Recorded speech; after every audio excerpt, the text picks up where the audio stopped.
me and my partner at the time, we love to work out. We love to go on these holidays, but stay healthy. And so a lot of people traveling to Europe, it's just kind of like a drink fest, especially when you're young.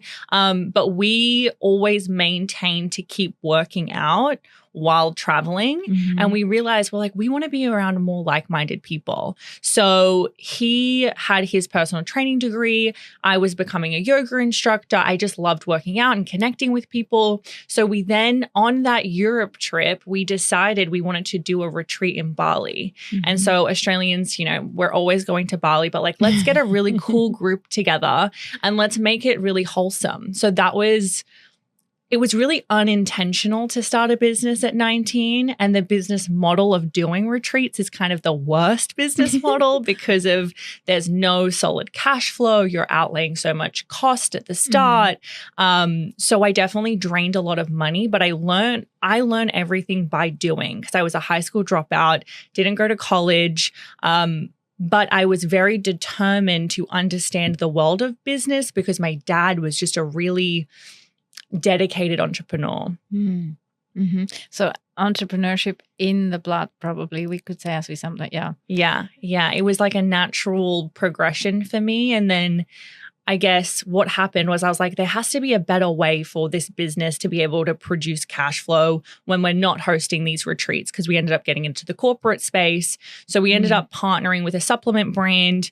We ended up building out kind of like a travel equipment bundle. So we could travel and use this equipment bundle. And then we had influences and we ended up doing like kind of like a fitness program. And then COVID happened and it blew up.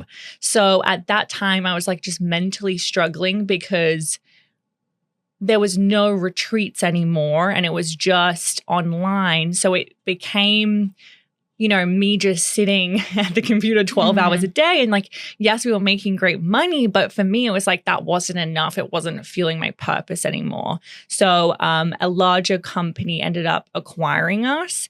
And at that time, it was super challenging because I felt like I started that company so young. So that was my identity. So then I kind of went into like this transitional period of just like kind of refinding myself. And how was that? I mean, would you say the process is concluded, or will it ever be? But yeah, I mean, did you take the conscious decision of, okay, then let's see who else I could be, what I want to become? And was there help that you got somewhere, you know, or how was that for you? Yeah, it was really interesting because I've always had mentors and I've always just been that natural person that was like, if I don't understand something or if I wanted to get into investing into crypto. So that's kind of what happened after I exited my company is I really got into investing. And so I spent a lot of my time there. I got into real estate. I was just kind of like exploring different options. And what I realized was there wasn't enough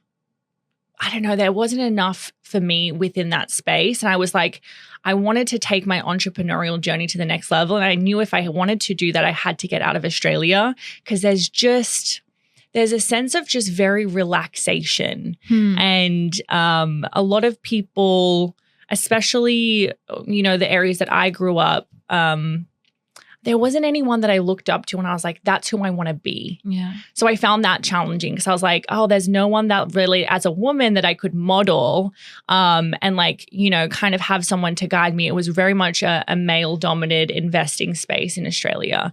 So that's when I took a 6-month sabbatical. I went to the States. So I kind of traveled around and then ended up in the States. And I said, if I could get a visa, I'll move there. And I got one in 3 months. Oh, wow. Yeah, which is like crazy.